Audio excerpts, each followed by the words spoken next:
This is Mccomb for IFL TV, proudly sponsored by Everlast. We're back again for a little discussion for the weekend just gone and also the upcoming shows this week. But first of all, we have got a special guest. Sorry, welcome Andy, Umar, Raza and Oscar, but we have got a special guest fresh from his world title win with Lee Wood over the weekend and his sensational hair. There we go. Ben Davison. Oh, stop it.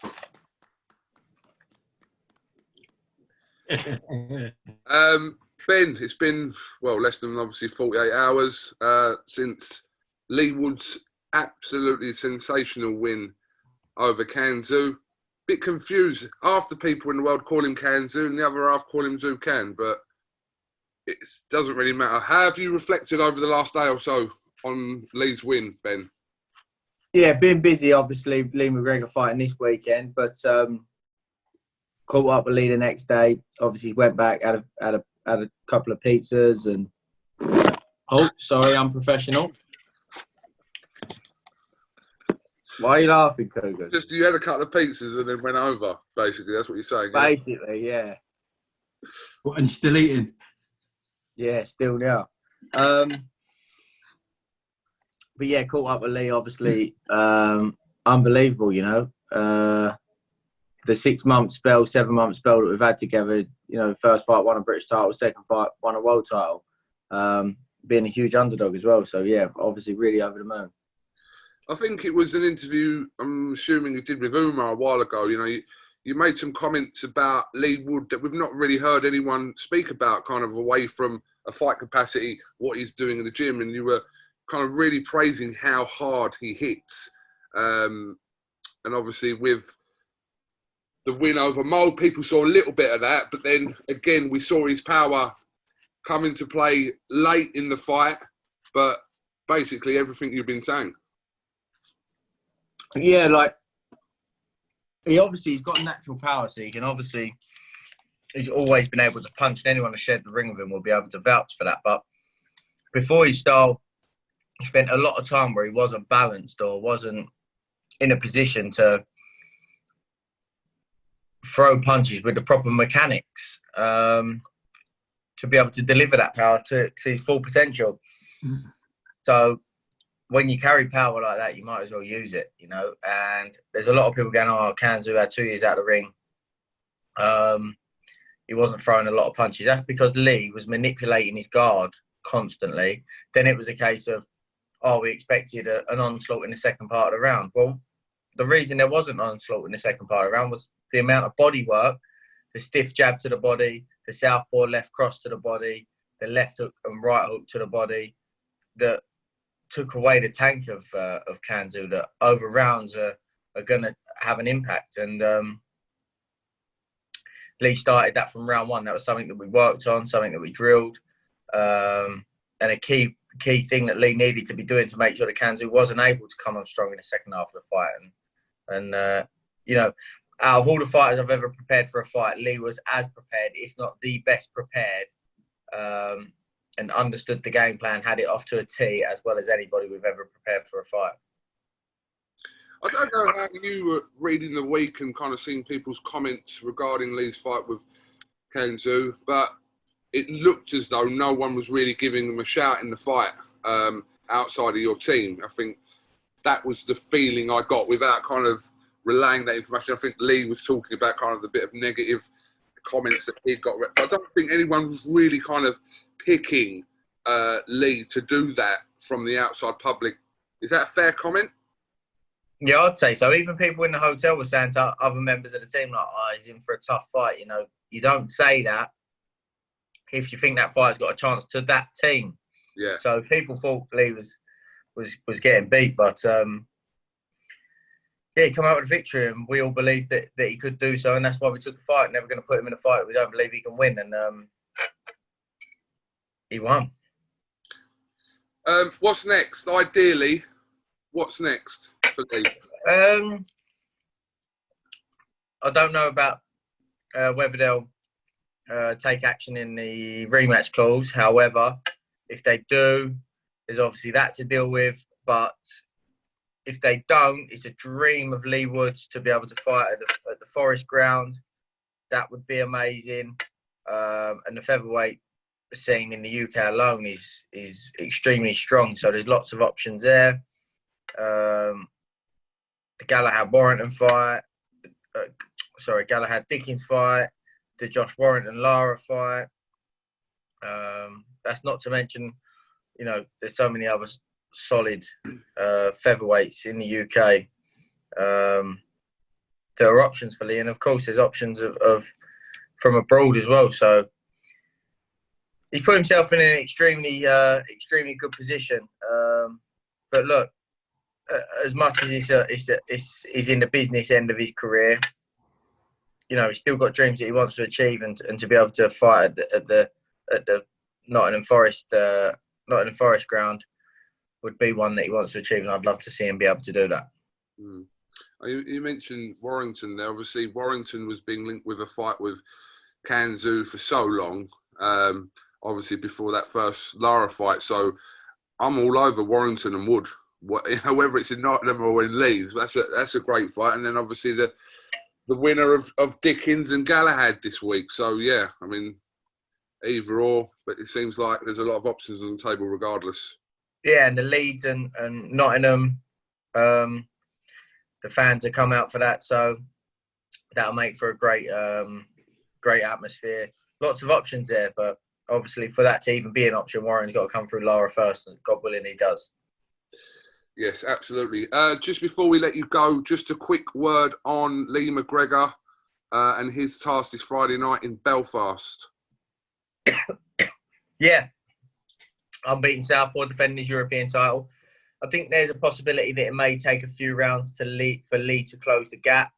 Don't want to be in a rush. But when he does do that, I believe that he'll start going through the gears very quickly. So, yeah, I'm expecting a real solid performance. And just one thing I want to just address quickly, if that's all right, yeah? Ben, is that you was asking us to hurry up so you could go back and watch Love Island? Cheers for dropping that one in, mate. Cheers. But yeah, I saw, obviously, whenever someone achieves something like that, there are still negative people out there. And I saw a lot of a debate online about, well, listen, we don't call Trevor Bryant the world champion. We call Anthony Joshua the WBA world champion. But what I was saying to people, and I saw a lot of people saying this as well, is that obviously Santa Cruz hasn't fought for 2 years at that weight. So would you say that going into that fight, Kanzu was recognised as the WBA world champion, Ben? Yeah, I would say so. Yeah, Santa Cruz, like you say, hasn't boxed at the weight for over 2 years. Lost in his last fight. But it's people's opinions, isn't it? And I'm not going to try and ram it down people's throats that, oh, you need to see Lee Wood as the main WBA champion. That's the most important thing. Like, it's open to opinions. Kanzu was the WBA world champion. Lee Wood won, so Lee Wood is now the WBA world champion. If people want to say, oh, in my opinion, Santa Cruz is still the WBA super world champion, then they're entitled to that. So fair enough. Okay. But I agree with you, obviously. Cool. About Love Island? Oh, definitely not. So did you get much PT coaching stick this weekend or not, Ben? Me? Yeah, you.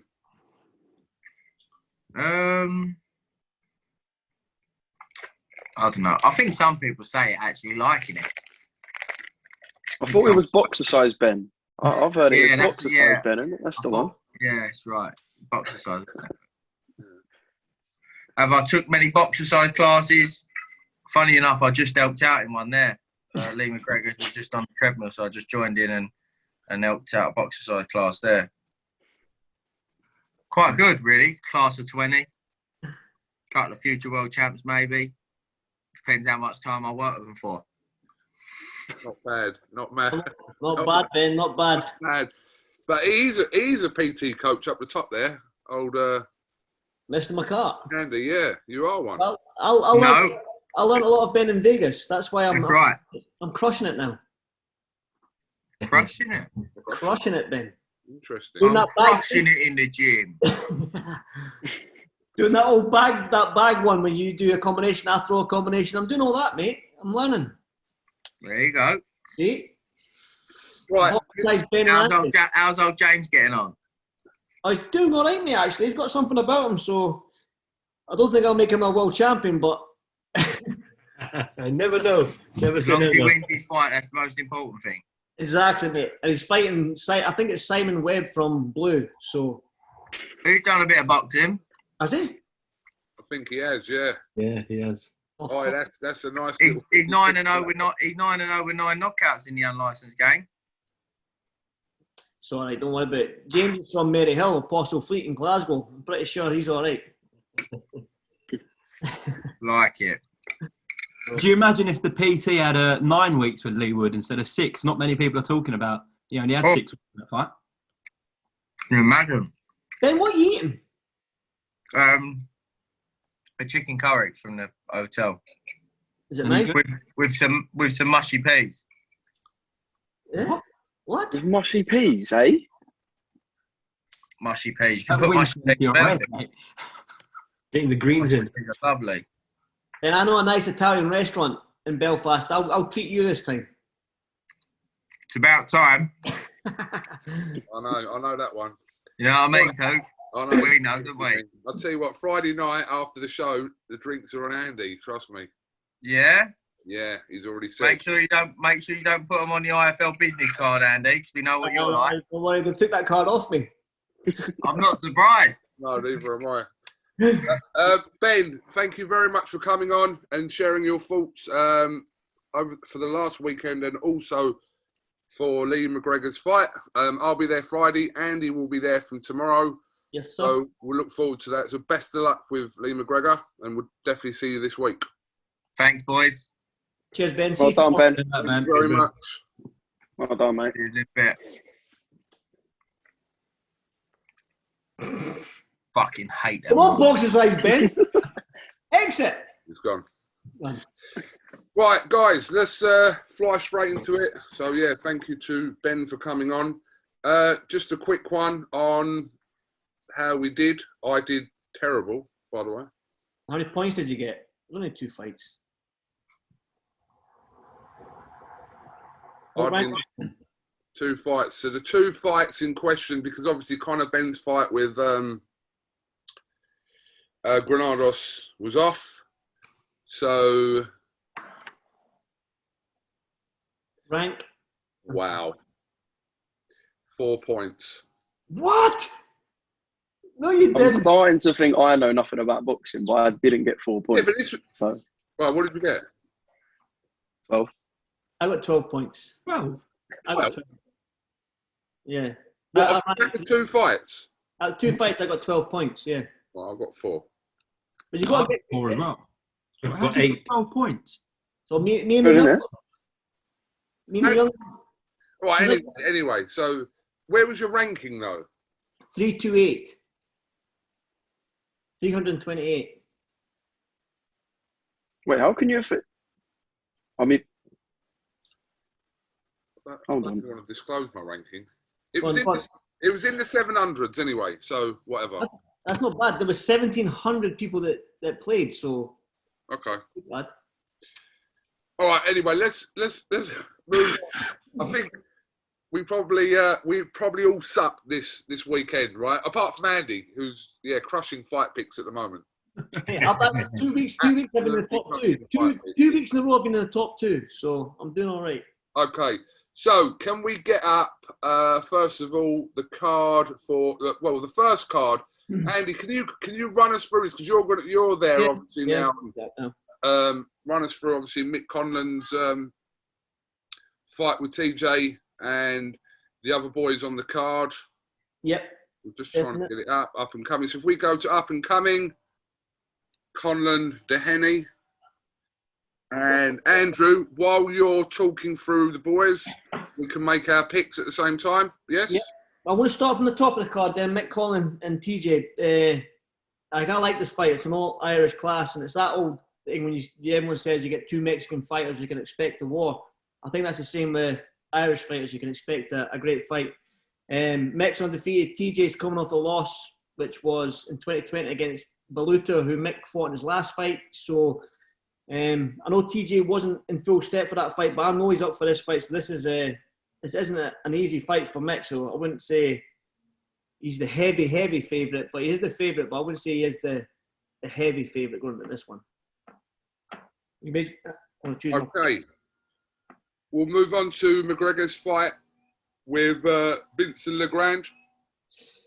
Yeah, Vincent Legrand's had 3 times as many fights as Lee. He's got more knockouts than Lee's had fights. He's a lot older than Lee, so southpaw as well. We know what southpaws bring to the table, but I know Lee's been having some great southpaw sparring, and we've just spoke to Ben there, and we know what Ben and his little stable of fighters are doing at this moment in time. They're on a high, they're flying. We see Lee win the European title in the first round knockout. We witnessed Josh Taylor become undisputed. Now just witnessed Lee Wood beat Kanzu. So can you really go against Lee McGregor in this fight and Ben Davison and box size Ben in that stable? I wouldn't. We'll just put it out there. Plus, I'm a jock. Lee's a jock, so I'm going to be biased. So. Fair enough. Let's move on to one of our favourites, Tyrone McKenna, in action this week against Jose Felix Soto. What can you tell us? Well, he was meant to fight that Tudorov. This is the third time or second time it's been called off. Now he's fighting Jose. Yeah. So I spoke to McKenna last week in an interview and that, and he's up for this one. He's got a tough Mexican who's, I think he's had 39 fights, like 6, 7, 8 losses, whatever it is. But out of them 39 wins, he's had 30 knockouts. So he can whack a little bit. And McGregor said to me, McKenna said to me that he's up for a war and he's going to out-Mexican the Mexican. So it's a tasty fight. It's going to be a good fight. So definitely tune in to watch that fight. But Tyrone being Tyrone, I can expect a war and some claret, as you say, down south, all over the place. So I don't know. Can you see who the favourite is? I'm not too sure on this one. But it is an opponent change for McKenna. But again, he's in Ireland. He's in the Fela Festival. I don't think any of these Irish boys that are facing opposition at the Fela are going to... Run through the last 2 then, Andy. Paddy McCrory, super middleweight. They call him the Hammer. We saw him in MTK at the Bubble in Rotherham. I mean, he's doing all the right things now. He's starting to sit down in the shops and knock people out. He's fighting a Russian and Sergei Korakov. I don't know much about Sergei. I do apologise. But the way, again, Paddy is progressing in the professional ranks. He's filling out in the super middleweight division. And I think he's going to be a force. I definitely think he's going to be one to watch out for. They call him the Hammer because he can hit. So, again, like I say, these Irish boys fight at the Fela. It's going to be hard to beat them when they've got all these Irish fans, 8,000 Irish fans screaming. So it's definitely going to be a tough one. But I fancy Paddy in this one, hopefully. He's had a few injuries. And then Sean Mccomb against Vincent Rodriguez. Sean's obviously in his last fight sort of turned his back a little bit. I'm sure he's got some demons to kick off his chest or his shoulder or whatever, but he needs to really put a performance in this one, and I think he's up for it. I spoke to him as well. He's up for this one. He knows what he did in his last fight against Gavin Gwynn, when he turned his back and stuff like that on the fight. And a lot of people called him a quitter and whatnot, but I know he's up for this one. I know that he said he's never going to quit again, so he's going to be bang up for this one. So watch out for a good performance from Sean Mccomb. And he's with Pete Taylor as well, a new coach. So we might see some changes there. I don't know. But we'll wait and see. Cool. Okay, so picks have been made for the Belfast card. Would like to enter. Picks have been made. Yep. Right. Thank you, Andy, our Belfast correspondent. I felt like he was the correspondent there, like giving us the lowdown. Brilliant. Right, we're moving on to Fight Camp Week 2. Very, very interesting card this week. A lot of heavyweight action. Obviously, the fight between Kid Galahad and James Dickens. Ebony Bridges is making a UK return as well. So, yeah, I'll go on to Umar. Just a brief one here. So let's start with Fabio Wardy against Nick Webb. Like, that's after the main event. That's the fight that I'm really looking forward to. Umar. Yeah, I mean, Nick Webb has kind of had a mad resurgence, obviously, with that brilliant win over Pfeiffer. I think, Coogan, you can confirm this. During the fight week, Pfeiffer was the massive favourite going into that fight, obviously. A brilliant amateur record. Dylan White said that he wanted to take him on because of the kind of work he saw in the gym with him, and he was really impressed with him. So Dylan wouldn't be taking like someone on that he didn't think had a lot of potential. So for Nick Webb to not only beat him but knock him out in the way he did really makes it a 50-50 fight. I think before that you'd say Fabio is a strong favourite. I mean, 10 knockouts in 11 fights. Hasn't really done too much wrong so far in his career, but Nick Webb looks like a new man. So this is I'd say a 50-50 heavyweight clash on Saturday night. Okay. Oscar, obviously you were the last man to interview him. Mr. Alan Babbage takes on Mark Bennett this week. And yeah, we all love the Savage, don't we? And I think this is kind of the next fight in his progression. He needs to hurry up a little bit. He's not, I hope he's not watching, but he's not a spring chicken, shall we say. But he just wants to fight. He's just one of them guys, bit of an old school throwback fighter, doesn't care who he fights, he just wants to fight. Yeah, I love Babbage, and I think not most of the entertainment, because he is entertaining in the ring because he's game, but I think he's going to love the bubble because Nick Webb's in there. And when I went down to Brighton to see Nick's pissed off and Babbage is pissed off. So camera ready at all times, Cougs, because I know something's going to happen next. Babbage don't keep his mouth shut. I think he's just going to go in and try and kill Mark Bennett, if we're being honest. He's going to go in there and just stick it on him and just try and wipe him out because that's what he knows how to do. Yeah, and I watched him spar with Joe Joyce, and I know a lot of people perhaps question his size at heavyweight. And Joe's just a massive lump, and Joe was leaning on him a lot and using his size. But I'm telling you, Babbage was holding himself. And obviously Joe is a top-level heavyweight. So having seen that, I'm now excited to see Babbage not just here, but go on further, because I think he's a lot better than I thought at first, definitely. And yeah, I'm just so game to see him go in there and try and do his thing. Okay, Johnny Fisher, who is listed on there, has got an opponent change. He's not fighting Josh Sandlin anymore. So let's kind of move on from that. I think we've still got to make a pick for it to go through. So if we do that. Okay. Raza. Ebony Bridges makes her UK return after her great fight she had with Shannon Courtney. She's taking on Beck Connolly. Bit of a fan favourite is Ebony. And I think the people there will enjoy watching her fight because she's game as they come. We know the UK loves Ebony Bridges. We know the reasons why they love Ebony Bridges. Well, tell me, Raza. Tell me why. I don't know. I'll tell you off camera in a moment, Andy. No, she was here. She had a great fight with Shannon Courtney. That was, like, she's got guts. She's as tough as nails. You saw her eyes swelling up. She couldn't even see through one of the eyes practically in that last fight against Shannon. So I'm glad she's got another opportunity to come back here because she's a tough cookie. But Beck as well is tough as well. Obviously, Beck last fought against Ramla Ali. I was there. She's been in with Ellie Scottney, Rachel Ball as well. So Beck can hang in there as well. It's a great fight. It's a great tough fight. But I know who I'm picking in that fight. Okay, which leads us on to Kid Galahad against Jazza Dickens. Obviously, the first fight took place, I would say, maybe 8 years ago now. It's been a while since their first encounter. For the IBF title, I'll come back to you on this, Umar. Very interesting fight. Talk to me about it. I think arguably out of all the fights on the whole fight camp roster, the one that people are looking most forward to, obviously 2 Brits going for a world title, it's kind of a rare thing. So that always adds to it. I think Jazz has been on an amazing run recently. He's really, again, rejuvenated his career. And obviously Kid Galahad, people, you ask anyone in boxing who's sparred Kid Galahad, they just rave about him. Arguably, a lot of people thought he won the Warrington fight as well. So he's mixed it at the top level already. So yeah, it should be a fascinating fight. And obviously with the rematch as well, Jazza will want to get his revenge on Kid Galahad. And anyone who knows Kid Galahad as well is a constant always in the gym, so he'll be ready. Jazza will be ready. Should be a very good end to fight camp week 2.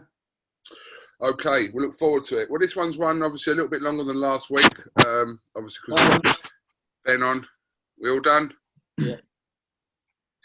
All done. Okay, so same sort of time next week, Monday. We'll reflect on both shows from Belfast and from Eddie Hearn's back garden. We'll have another surprise guest on. And good luck with your fight picks. Does anyone want to add anything else? Good luck to you, mate, because you seem to be struggling. You. Why am I struggling? You got 4 points last week. All right, mate. Mate, I want proof of your thing when I see you this week, by the way. I'll just prove it right now. You don't have to look. I know at work. Fight picks finished. Okay. Well, no one got anything. I think these sessions with James English are getting to his head. I think he's. The important part is the prize money, and it still said 0. So Exactly. none of us are winners yet. Exactly. I'm saying. So, just finally, if you haven't, which you should have by now, whoever's watching, get on to Fight Picks, available on iOS and Android. You've got to be over 18 to play responsibly as well. Terms and conditions apply. If you go into our YouTube description, you'll be able to see which ones they are. So, good luck on Fight Picks, everyone. Not just you guys, but people watching. We'll see how we do after the weekend. Definitely. Good luck, guys, and I'll see you next week. Good luck. Sweet chaps. Cheers, Good luck, boys. fellas.